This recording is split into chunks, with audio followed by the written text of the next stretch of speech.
Welcome to ICCA Live, World Class Culinary Online. If you don't already know me, I'm Shanaz Raja, the Director of Courses here at the ICCA in Dubai. This afternoon, we will touch upon a very special and interesting topic, nourishment through cancer, by Miss Neha Jamani, a healing food specialist, and Chef Shri from our team, who has developed the recipes for this demo. This session has been specially designed, created for Al Jalila Foundation as part of their Breast Friends campaign. Al Jalila Foundation is a non-governmental organization established by His Highness Sheikh Mohammed bin Rashid Al Maktoum in partnership with Breast Friends. Breast Friends is the first breast cancer support group in the UAE, established in the year 2005 by Dr. Huria Kazim, the UAE's first female surgeon, where patients and survivors meet monthly to learn and share experiences and offer moral and emotional support to each other, which has been instrumental in a woman's healing process. I do hope you enjoy this session and have a few takeaways that you can incorporate into your daily cooking towards a healthier lifestyle. Without further ado, I would now like to hand over to Neha, who will introduce the topic to you. Hi, good afternoon. I'm Neha Jamani. I'm Shasri. And today we're going to be talking about how to nourish yourself during a cancer diagnosis. So we have an epidemic of health issues occurring in younger and younger populations and younger people. And the argument around cooking is always around not having enough time, or not knowing how to cook, or not having the right access to information as to what to eat during a health crisis.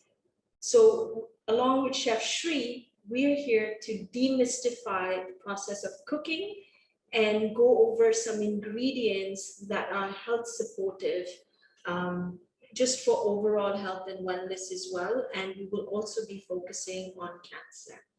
So yeah, and cooking, of course, doesn't have to be complicated. It doesn't have to be something that you have to be intimidated by. It's a whole lot about having fun with your ingredients and bringing out its best form. So that's what we're here to do today. Yeah, simple ingredients that truly transform. When it comes to feeding yourself during a health crisis, everything we eat and drink changes the chemistry of our blood. Our cell membranes are lined with fats that are primarily comprised of what we've eaten in the last 90 days. And that's from Dr. Keith Block from the Block Center of Cancer Research. So that really goes to highlight this correlation of food, our health, our well-being. Breast cancer is probably, according to the global cancer reports, the most commonly diagnosed of cancers, with about 2.3 million new diagnoses just in 2020. So when we talk about how do you nourish yourself through cancer, like what does planning a cancer menu look like? There's certain goals we're trying to achieve when it comes to cancer, cancer menus. We're looking to obviously up your immunity and your immune system. You're looking to increase your levels of antioxidants. So all of that comes from your widely colored fruits, vegetables. Lots of your plant foods is what's going to help you with getting extra antioxidants. You're looking to optimize your digestion, because you are not really what you eat, you're what you digest. You want to help support your detoxification pathways, because you might be on a cocktail of different medication, and your detoxification pathways you need to be super optimized to support you through. You want to prevent weight loss, because try to keep as much energy as you can, and also reduce inflammation, because you want as less of a load or impact. Your body should just be focus, and you have to give your body the chance just to focus on the healing process. Yeah. It kind of feels like a big list of things to achieve, for but sure. I feel with a whole foods diet, it's quite easily achievable, and you'll see it today. Yeah. So today, let's move on to our first dish of the day. Today, we're going to be presenting 3, but let's move on to our first, which is our nut spread. It's an appetizer, which is extremely delicious and also nutritionally healthy. So let's showcase our ingredients. Here we have our soaked sunflower seeds. These sunflower seeds have been soaking overnight, but since they're sunflower seeds, you can probably soak it for like about 2 hours or even 30 to 40 minutes to an hour. It would be enough. We have our basil, parsley, lemon juice, and water and olive oil, of course, to make that spread-like texture. And of course, the actual nutritional value of olive oil, which we will be getting into as we are making the product. And of course, sea salt. So now I'm just going to add it to our food processor, and we're going to talk more about our ingredients. So Chef is using a RoboCoop, but obviously that's a very commercial machine. Yep. You can use a blender, you could use a NutriBullet, a food processor with an S blade. We're adding the soaked sunflower seeds. And the reason for soaking them is all nuts, seeds, and grains have certain kind of enzyme inhibitors. And once you soak them, all your minerals, fats, vitamins start to become more bioavailable. Soaking also allows for a more appealing, sweeter taste because all the astringent bits and the tannins start to get released. Yeah. And it becomes more digestible as well. So I already mentioned that. And even once we soak it, it's important that we wash the water that we soak. Because all those phytic acids and all the enzyme inhibitors start to get released in that water. And the water is kind of like mucky, sandy looking. Yeah. It's a sweeter, more appealing taste as well once you soak nuts and seeds. Yeah. So right now I just added in our herb component to it, which is our basil and our parsley. I'm going to add in our lemon juice, water. Today we're using sea salt in this recipe, which we'll get into later on in the session. And of course, recipes are only a guideline, so season as you go and season to your taste. Yeah, I think it's exactly what Chef Shri said. Recipes only serve as a guideline. You lead with your taste. So the 2 herbs we've used today are basil and parsley. A little known fact about parsley is that it is a very high source of vitamin C and vitamin K as well, which is really, really good for bone health. It's got loads of anti-inflammatory benefits, and parsley has diuretic properties, and it really helps support kidney health and helps with water retention. So that's one layer of goodness that we're adding to this dish. Basil, on the other hand, also there's a variety of basils. You have the Thai basil, you have the hot basil. We're using the Italian variety. This is kind of the ones you get in the supermarkets. And it's much more mellow, a little more sweeter. Basil has anti-inflammatory and antimicrobial properties. It's a source of iron, and it's also really good for nausea. So if you were, say, doing a round of chemotherapy and wanted something to soothe the nausea after treatment, basil tea would really, really help support it. What I've noticed in recipes is that, they say that you require 1 tablespoon of herb or 2 teaspoons of something, and it kind of puts people off from buying an entire plant or a big bunch of herbs. So it's like, what do you do with the excess? Of course, number 1, it's great garnish for literally any dish. So you could play with your dishes and add extra garnishes. Number 2, when you receive it as a plant, you can actually replant this once you take off the leaves. And you can start your little kitchen garden for yourself. and you can have reap the benefits of actually maintaining a kitchen garden. And thirdly, it's very easy to chop them really fine and store them in ice cubes in olive oil. In olive oil, yeah, and you can also dry them. Yeah. And sometimes people are intimidated. They wonder, like, what do we do? We're using just the leaves. Yeah. A lot of the flavor actually sits in the stems. And there's a whole concept around savory teas. In the Icaria region of Greece, they consume a lot of savory teas, which are primarily made with the stems of like oregano, rosemary. You can reserve the stems and even the dried leaves to add to stocks and broths, so it adds another flavor dimension, also adds all its health benefits. Yeah. So yeah, don't throw it. There's ways to use it. You can always even puree it and make a pesto out of it. Anything really. Yeah. With olive oil. So we use olive oil in this recipe. Yep. You can it's primarily because it's a cold application.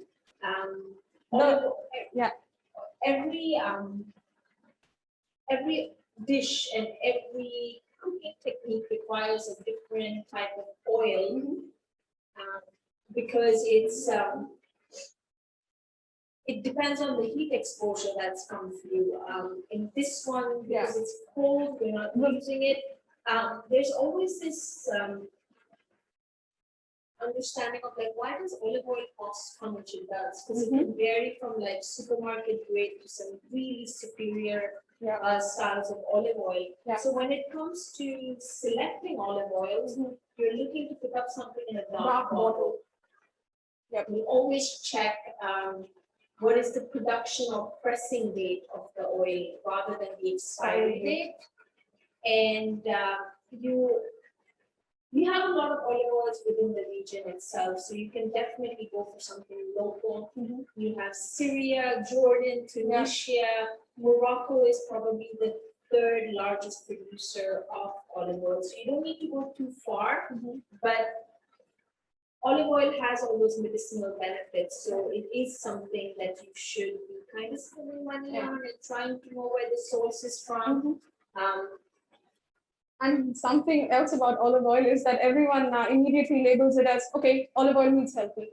So that doesn't mean that you can just fry your French fries in a vat of olive oil and call those French fries healthy, because essentially you're killing the nutritional value of olive oil when you reach or exceed that smoking point of the oil itself. Moreover, there's different distinctions of olive oil. You have the extra virgin, which is very often like this beautiful, vibrant, dark variety. You have the virgin olive oils, and then you have like the third press, which is often like the cooking oil, which I don't even think is olive oil. It's probably cut with another, like a vegetable oil or a vegetable tasting oil.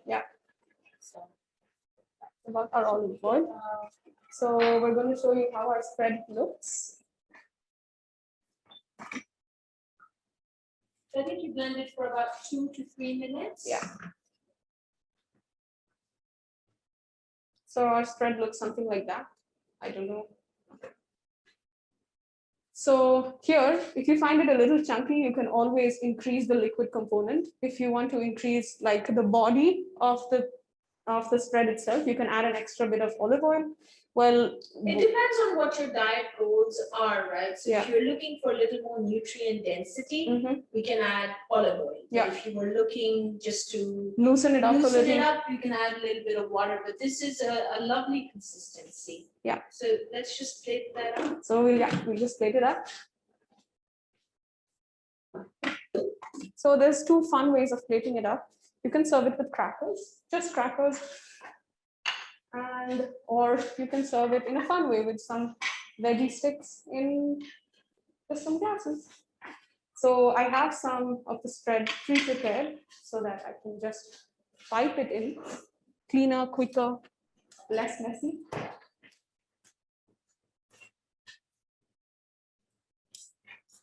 And you were even telling me like the versatility of the spread itself. Yeah, I mean, it is just a spread. It's so you can have it with the crackers, you can have it with veggie sticks. Or you can use it as a sandwich spread. Yeah, totally. And I can vouch for this. This tastes awesome. And you can vary it if you can change the herbs around, you can change the seed around. Yeah. You could use almond or a walnut. Or pumpkin seeds, or yeah. Whatever you have in the kitchen, Yeah. recipes are only little templates. Yeah. You go with what you like, what you have, what's available to you. Yeah. And these are really fun options, snack options for kids when you want to move to, a nutritional or like a not so unhealthy snack. And you're actually hiding greens and veggies and Yeah. getting them to. And veggies that go with this is practically anything. Pretty Cucumber, much, yeah. bell pepper. Pretty much. So that's one way of serving it in the Short glass. I mean, in any glass with some veggie sticks. like little canopy style and Others with the just crackers. simple with crackers. Super. Yeah. So this is our first dish of the day. Move it to the side. Now let's move on to our main course, which is our chili citrus chicken. So let me talk about my ingredients first. My ingredients are sweet potato and chicken. So this dish has two components.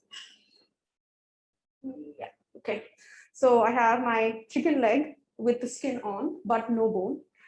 For my chili component, I have my chili flakes and paprika. And for the spice component, I have some roasted cumin powder. For the citrus component, I have lime juice and orange juice. And I have water, or you can use stock to deglaze my pan, which I will talk further about as I move forward with the recipe. I have my sweet potato, which I am going to talk about cooking it in a two-step cooking process. I have an orange here, which I'm going to show you that we're going to use the zest of it. So we're going to talk a lot more about the zest as we move along with the recipe. And we also have butter. So we're going to sear the chicken in our butter. So even the chicken has a two-step cooking process. So we're going to sear it first and then roast it together with our sweet potato and then finish it off in the oven. So let me get started with my sweet potato.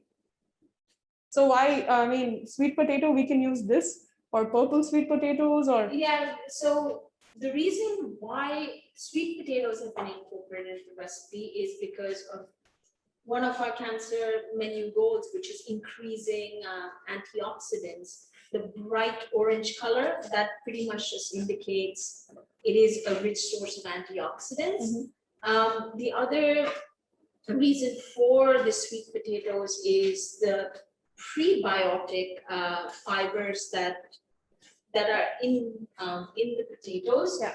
You hear a lot about probiotics. And so what are probiotics? Probiotics are the little microbes and good bacteria that feed and nourish our digestive system. But what feeds those bacteria and what feeds that part is actually prebiotics, these tiny insoluble fibers that are naturally occurring in the potato. Yeah. So the sweet potato, we're actually just going to give it a quick blanch because we're going to finish it off in the oven. We don't want them to get too mushy. So 3 to 4 minutes of this chunk size, more than enough. Super. Yeah. So while we're waiting for the 4 minutes on that, let's move on to marinating our chicken. So for our marinade, we have, as I said, this chili component. So that's paprika.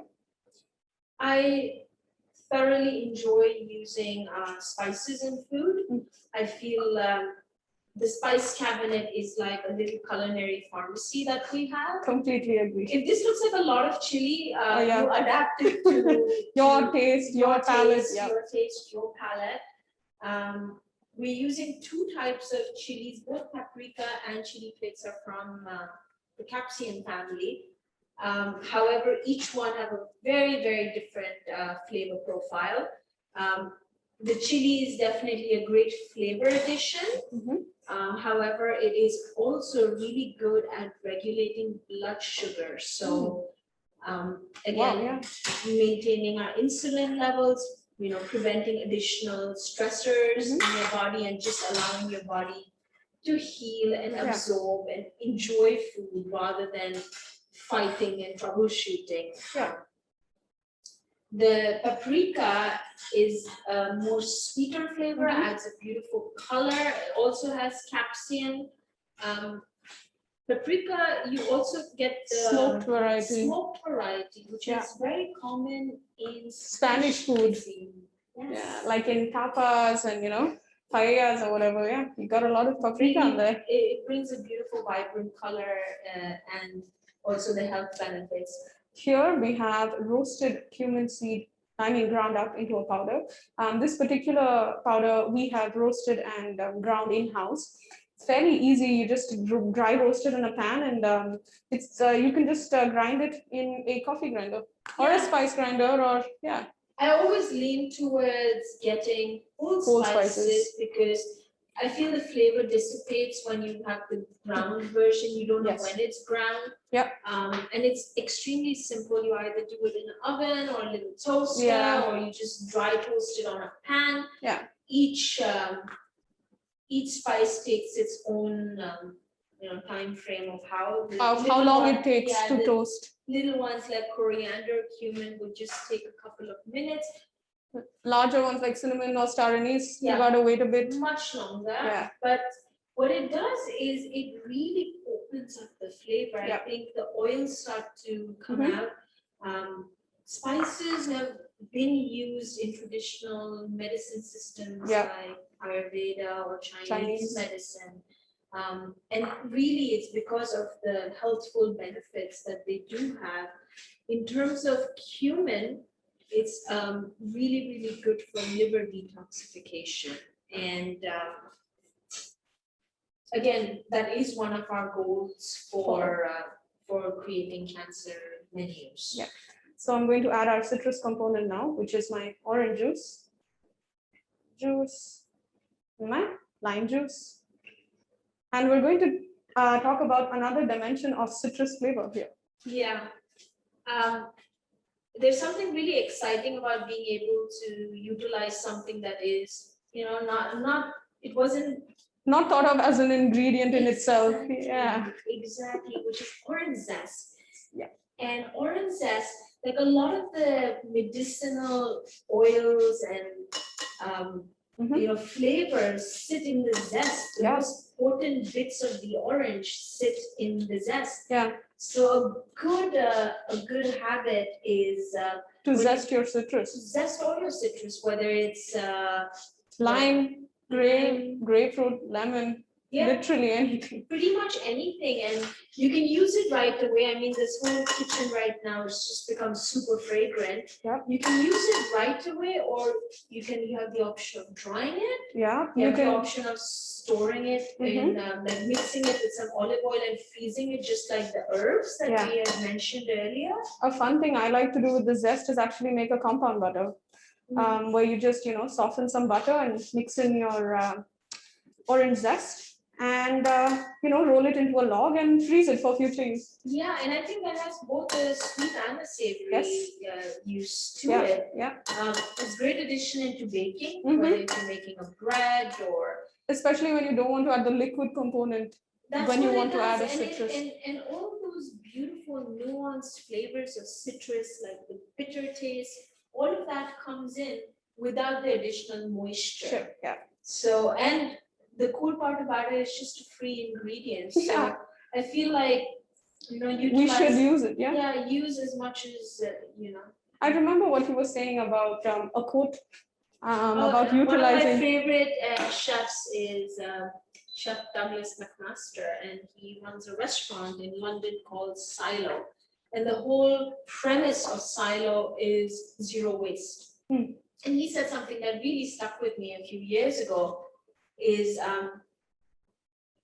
food waste is a lack of imagination. I completely agree, because so it's now it always begins to think, okay, what do we do with the peels? What do we do with the stems? What do we do with these things? Because it's all about creating menus to make sure that product is used to its fullest. There is no waste product. It's actually, you think it's all in your mind. What's another way of utilizing it? Yeah.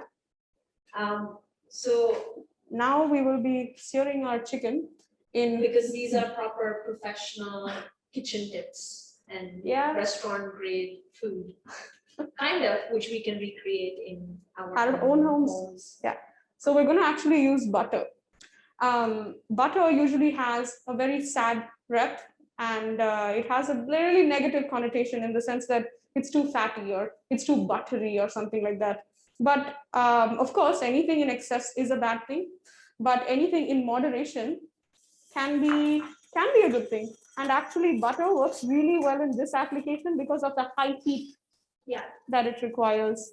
So, when I said earlier that, our cell membranes are lined with fats, so you really need to be mindful about the different oils and the different fats you're choosing.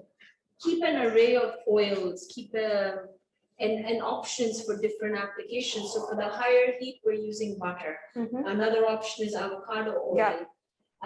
Coconut what happens oil, is if the fat or the oil goes past the smoke point, it starts to denature and become rancid. So not only will you have that off taste coming through, it actually has detrimental health effects. Yeah, it has detrimental health effects, and for sure.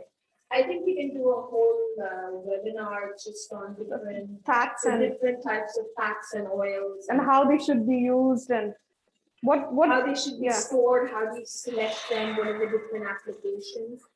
This is really fragrant. All that beautiful orange zest is coming through. And when I seared my chicken, I went skin side down first. So that's a tip if you want some really crispy chicken skin. And then we always finish it on the other side. And of course, this particular dish has a double cooking process. We're going to finish it off in the oven as well. So, overall, we're okay. Yeah, I mean, it's perfectly food safe. It's raw chicken. Yeah. You just sear it to get that golden caramelized. Crunch on the skin.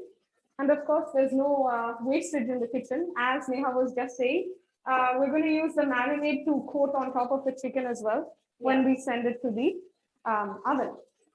So let me just check on our chicken, how far it's gone along.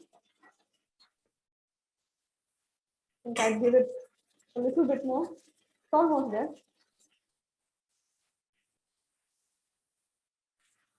You see, it's a little bit crispier. Anyway, we're going to flip it over and cook it and finish it for the last few minutes in the oven as well. So this much color I'm okay with as of now. Just waiting for a little bit of a cooking at the bottom of it. And then I'm going to go skin side down on my tray, bake it off in the oven at 160. And of course, ovens at home are going to be slightly weaker than the ones we have here because this is industry grade. I mean, if you have a fan oven, it's a convection oven, you'd have to adjust it. Yeah. Usually the 160 to 170 should be good. Is good. Let's have some moisture. Yeah. So I'm just placing side down on the chicken. I'll just get it to the middle of the screen. And of course, the extra marinade. I'm going to mix it in my pan. That's the good stuff. And I think the studio already smells amazing. It really does. With all the citrus and the chili. And citrus and chili is a match that's always welcome. It's a complementary food pairing. So we're going to do that. So we're going to cook this for 13 to 14 minutes. And then we're going to flip the chicken over. We're going to flip the chicken over and then finish off the crispy skin part of the chicken. And of course, by then we will have bits stuck to the bottom of our pan. So we're going to deglaze it with water or stock. Stock only improves flavor, so stock is a very good idea. And we'll scrape off all the good bits, all the chili and small bits of chicken which would have fallen off. And So one of the other ingredients I'm really keen to share with everyone is salt. So for majority of the cooking today, we use a Sea sea salt. salt. But all of these, and this is just a small selection that we had at the school, are different types of salts. Yeah. So this is the one we use today, which is like a sea salt variety, which is a flake. This is a pink salt, a smoked salt, and this is a Hawaiian black salt. Each salt has a different profile when it comes to like minerals. And salt also has that negative connotation like butter. Yeah. But sodium is extremely important for nerve function, muscle function. It helps transport everything around. What you're basically looking for when selecting salt, and why we're using like unprocessed salt, is that a salt often, especially the table salt variety, comes with a lot of add-ons like anti-caking agents and some things that and when you're transitioning, not only for during your whole cancer journey, but just in general, you want to eat as unprocessed as possible. And salt is a very important factor because it opens up all the flavor. Exactly, it's the key. Exactly. Salt is like a key. You can take the most basic ingredient and salt opens, and also on your tongue, it acts like a scrubbing bubble. Like it allows for flavor to travel around. And another fun thing about salt is that even we have 4 different salts here, and they're all of different saltiness levels, if that makes sense to the audience. For example, when you have a recipe which says 2 teaspoons of table salt, it's not the same as 2 teaspoons of, let's say, sea salt or Himalayan salt. So you have to, again, lead by taste and lead by, because it's from different places. Like the sea salt, one could be from the mountain. The Himalayan salt. Exactly. So each one has a very different, and again, yes, we do have a lot of sodium and salt. Yes. Through processed foods, but it is essential. Salt is a mineral that is absolutely essential. There's anywhere between 70 to 80 minerals that come through salt. Very, very important for nerve function. So because we have short time to show you everything, I have a tray of chicken that I've already made from before, and by the magic of television, I'm going to get you the chicken. It's TV kitchens. If only our real kitchens were this quick and fun. Why not? Yeah. So this is our chicken. So basically, our sweet potatoes have been also roasted well. Our sauce at the bottom has formed this much because I deglazed it with some water and scraped all the good bits. So let's get to our plating of this dish. We're going to be adding another beautiful element to this dish, which is olives. Now, olives, we're using the black variety for this dish. Little known fact about olives, especially black ones, is that they're a rich source of iron. And they're high in oleic acids, and that is really good for reducing inflammation. And again, very supportive during breast cancer.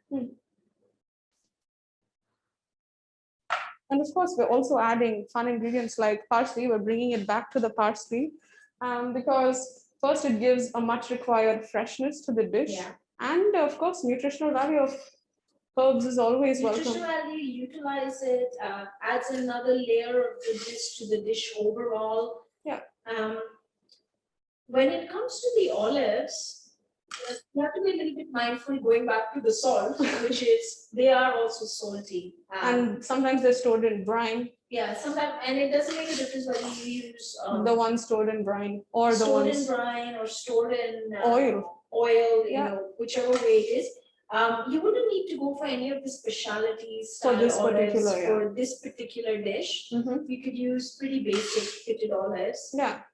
However, you know, you have those really nice ones like the Kalamata olives and things. I mean, if you have them around, go ahead. But it's not like it's a make or break in the dish that's going to change the entire flavor profile. So we're just getting our chicken together. Then because it's our citrus chili chicken, we're going to add a bruleed orange slice. This is completely optional. It's just a fun way to present the dish. It's fairly easy to do. Just burn your orange slice. Just kidding. You can broil it. Yeah. You can use a blowtorch if that's accessible to you. Yeah.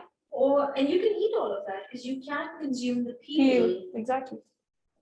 So with the olives, I'm actually going to push my sweet potato to the side, and all the pan juices that we've created is not going to go to waste. We're going to make sure that it's on the plate. Thank you, Neha. You knew exactly what I needed, which is a spoon. So yeah, first I'm going to put my olives in there. That looks absolutely stunning. So many colors. Yeah. And they say, right, you eat with your eyes. You eat with your eyes, eat the rainbow. That's where lots of your minerals and vitamins are coming through. The more color, the better. Yeah. I'm gonna put the sauce over. And you can even increase the amount of marinade if you want more sauce, because it's a simple recipe. And if you are, say, vegetarian, you can still use the same marinade for, say, a cauliflower or broccoli. You could use it for vegetables. You could use it for some tofu or tempeh. Yeah, and it's an extremely versatile marinade because there's so many plant-based substitutes that are available right now. So, you could use some of those as well. Yeah, you can just be creative with it, really. You make the dish how you want and what works for you. Yeah, and you know what? If you don't like a particular herb, like for example, you're not a big fan of parsley, change it up. Yeah. You can do literally anything. So that's our second dish for the day. So vibrant and so beautiful. It's our second dish for the day. Now, let's move on to our dessert.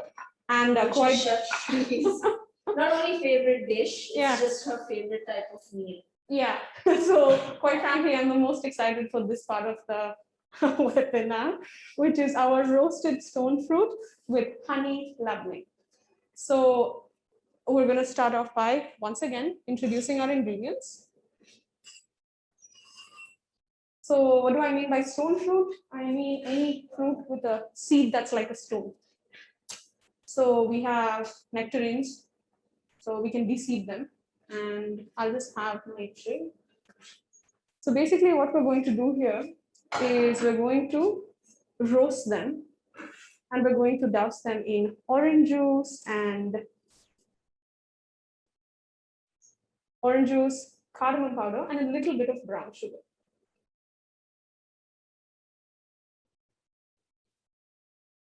And the thing with this dessert, we don't actually have to feel restricted to using stone fruit.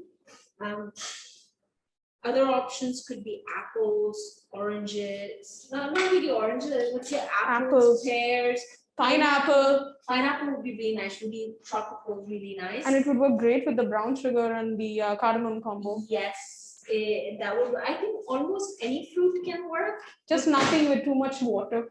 Yeah, probably melons. like I don't think eating a roasted sweet melon sounds appetizing. It doesn't. But apricots are in season right now. Another type of stone fruit. Yeah. You can use cherries, berries. So a little bit of orange juice over. Yeah. Then we have our brown sugar.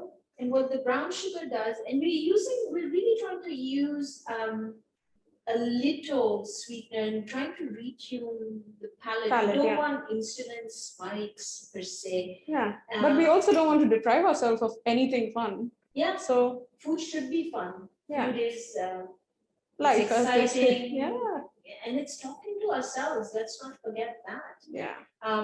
The sugar adds also this beautiful caramelization that will come through in this. We'll see it later. Yeah. The magic ingredient out here is cardamom. Yep. Cardamom is known as the queen of spices. It's the third most expensive spice after vanilla, no, after saffron and vanilla. And they associate cinnamon as the spice that helps regulate insulin levels. Cardamom as well is helps support insulin spikes. It's great for blood sugar management. Yeah. Also very good for nausea. But the magical part about cardamom is the cardamomin, which is the natural therapeutic agent. It has anti-cancer and anti-inflammatory effects, and they really help against the cancer cells growing the cancer, the cell lines. Yeah. How do you select cardamom and how do you work with it? We again used full fresh cardamom pods, and then the whole thing. The thing about cardamom, it's got this unique triangular shape. You're looking for cardamom that's bright green color, kind of have an oily feel in it. And when you work with it, and if you're not using the ground variety, you see once you go over the pod, the whole kitchen's starting to smell beautiful now. Yeah. These are the seeds, and you can grind this. If you have a high-powered blender, you can actually grind the pods itself. Yeah, the shells. Or a fun thing I like to do with the shell of the cardamom is to dunk it into my sugar. And so whenever I put a spoon of sugar in anything, like a drink, it's cardamom flavored. Yeah, it has that. The other thing you can do it is like if you're making some tea, because it's got this helps support, like if you've got nausea. Yeah. Just like the herbs, you can boil this. You could boil a star anise if you want as well. Like each ingredient has its own medicinal property, and you can add it and add that layer of goodness for you. It's really good for chai. So if you enjoy drinking chai karak, you could use the pods. You don't actually even need the seeds. You can use the seeds for a different application. And either ways, in a chai, you'd strain it. Yeah. So it would come off before it reaches your drink. If you blended the whole thing as well, you would strain it because some of the husks would remain. Yeah. So this is our stone fruit that has been halved, doused in orange juice, added with brown sugar and the cardamom powder. So we're going to send this off to the oven at 175 for about 13 to 14 minutes. But as you can see right here, my plum is slightly smaller than my nectarine, which is slightly smaller than my peach. So it just means that I can start off the cooking process at the same time for all of the products, but I'll have to remove my plums off of the tray at about 8 minutes, and the nectarine probably at about 10 to 11 minutes, and my peach would take slightly longer as it's larger. So it would be about 13 to 14 minutes, but we're basically baking it to a point where it still has its structural integrity. We can still lift it off and place it onto a plate. So I'll just turn this off. And if you were using other fruit like chopped apples or berries, you could even use a banana. Bananas would also taste good. Adjust the cooking time. Now for the fun elements of our dessert is actually the ingredient that intrigued me the most, which was the honey labne. Labne, very, very easily available. Yeah, it's an ingredient local, it's from the region. We like to incorporate what's locally available to us. Yeah.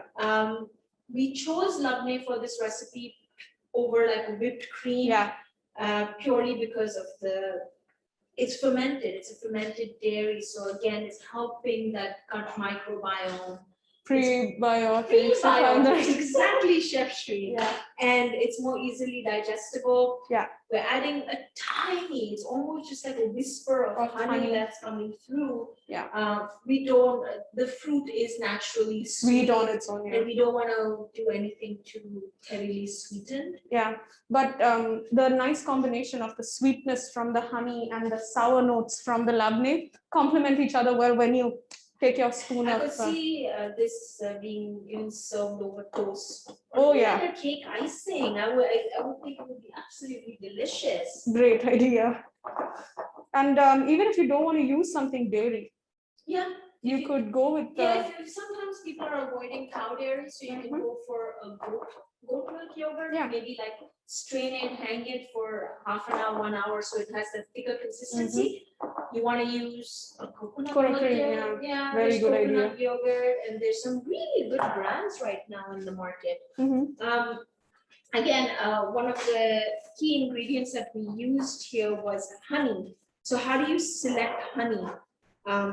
This is, again, like olive oil, right? There's, it can range from costing like supermarket basic prices to costing the price of gold. And honey is medicinal, just like the olive oil we had spoken earlier about. So when you're selecting honey, you have 3 types. You have the raw honey. Raw honey is pretty much, it's just strained. It's exactly like how it would be in the hive. There's no pasteurization, there's no filtering, there's nothing. Lots of health benefits.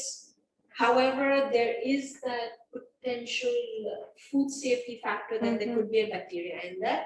Yeah. So you need to know the source. And there are local sources of honey out here. Yeah. The second type of honey is like the natural honey. This is stuff that I have out here. It's a light, it's kind of a light, and it's gone through a slight filtration and a small amount of pasteurization, which allows for it to be like food safe, bottled. And then you have the third type of honey, which is the commercial honey. This is ultra processed. It goes through some kind of pasteurization, which allows for a more transparent look, so it looks aesthetically pleasing. Like a golden syrup. Like golden syrup, and it can often, Yeah. you know those honeys you find in those little honeybee bottles or teddy Teddy bear bear bottles, bottles. right? That could quite possibly be just golden syrup or a sugar. Or honey mixed with something else to create that. Sometimes I often wonder that if it would just be like golden syrup. Oh, just like, with honey flavorings. Oh, like you yeah, just maybe. do not, food, there has to be food transparency. So when you're looking to buy honey, the commercial grade ones, it's totally stripped of all the pollens and you know the antioxidants and all those enzymes that are the health providing that give us those health benefits. So when you read about honey, you're not going to get it from the little honeybee bottles. Yeah. So go for slightly more higher and know the source. Oman's a great beekeeping community. There's a beekeeping community out here, so there's often like times where you can really get locally sourced honey made in someone's backyard for you. Really local. Really local. So we have our roasted stone fruit, which I had also prepared earlier. So we're just going to plate this up. Very simple plating. I'm not even going to call this plating because as me and Neha were actually discussing before, we don't even have to serve it as a particular dessert. Yeah, I feel this could also be a great breakfast It option. is. We're just using a little bit of the labneh. Actually bringing her wonderful culinary flair out here. That actually looks fancy and is very easy to do. Very easy to do. So we're going to put our lovely plum here. We'll put our nectarine. And peach. You don't have to obviously serve all 3 on the same plate. I just want to show all 3 of them. Yeah. Thank you. We're going to garnish it with, we're adding a little more labneh. Yeah, just on top. I like the labneh. You do you. Yeah. These can even be served in bowls. They don't even have to be on plates. We're going to use granola as a topping, but again, you feel free to adapt the recipe as you like. Yeah. Chocolate chips would be indulgent. Indulgent thing. Nuts, seeds, all works. Yeah. We're also adding some mint because it adds that fresh element and the pop of color. And mint also, as she says, a fresh element, because I actually really like when they add mint in any dessert, to be honest. Like mint and chocolate, it's a very great combination. It is actually a complementary flavor, strangely enough. Yeah. So yeah, So that is our dish for today. that's our dessert for today. So let's bring back all our dishes. So this is our dessert, this is our main course, and of course, our cute little appetizer. Super. All super nutrient dense, Super easy. easy, Yeah. and approachable. Yeah. Ms. Shanaz, do we have any questions from the audience? Absolutely lovely. Such simple ingredients and making it look so exciting. You know, we've actually been enjoying a good amount of chat with the audience. You have very nice, you have an amazing audience. You have Dr. Huria herself watching you. You have Ms. Shant Davis from California watching you, not to mention a whole lot of other people whom I've come to know through the webinars.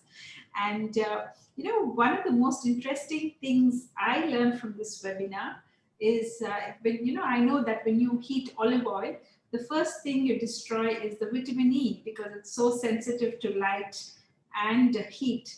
But when you heat butter, you eat butter for the vitamin A in it, and it's pretty heat resistant. So it's a very good medium to actually cook in versus trying to cook in olive oil and destroying the very reason you're going to eat it for.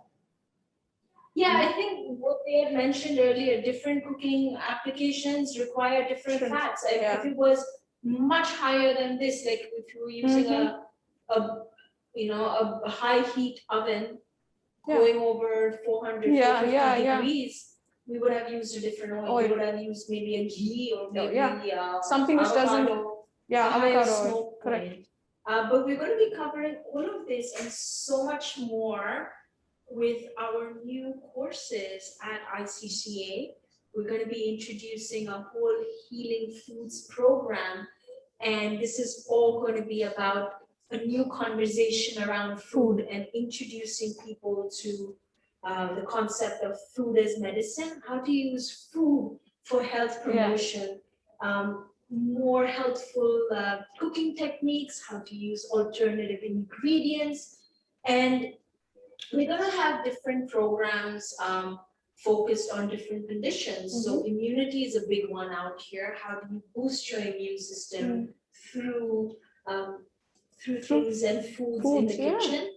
One of my favorite topics is gut health and digestive wellness, how to nourish that microbiome.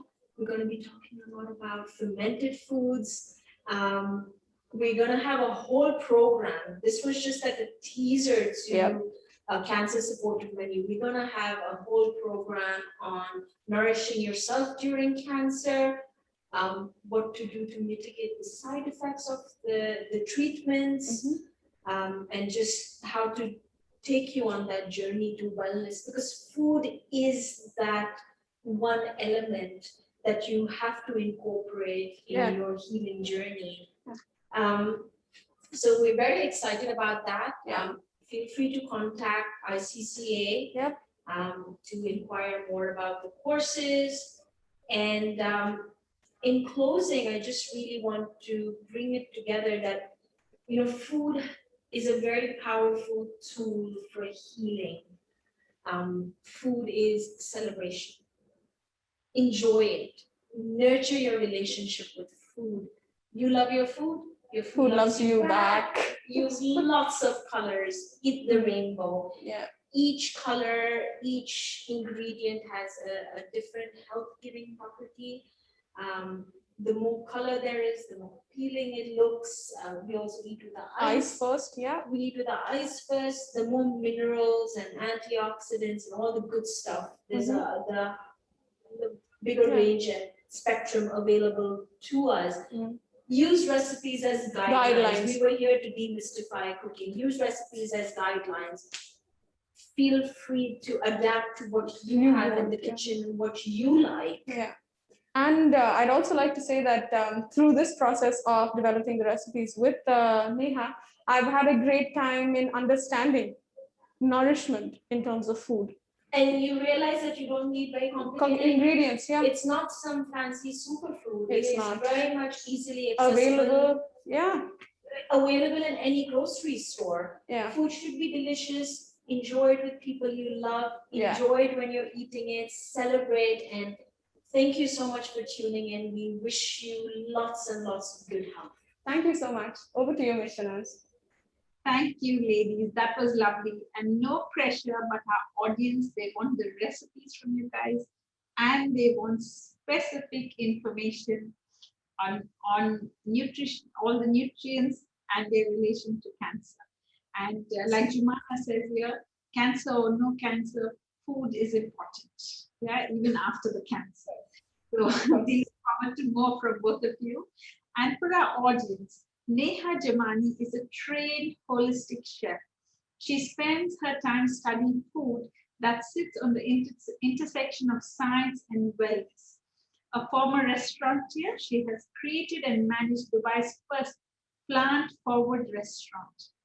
She has cooked and taught in several kitchens around the US and has served as a faculty member at the Center of Mind-Body Medicine under the Food as Medicine program. She is also the editor-at-large for Los Angeles-based lifestyle magazine, The Rogue. Do try out her ideas and post your experience on social media, and don't forget to tag us. Thank you all for watching. And as and when we come up with more webinars, we will surely send you the invites for it. And please look forward to a series on wellness and healing foods from ICCA. Thank you, everyone.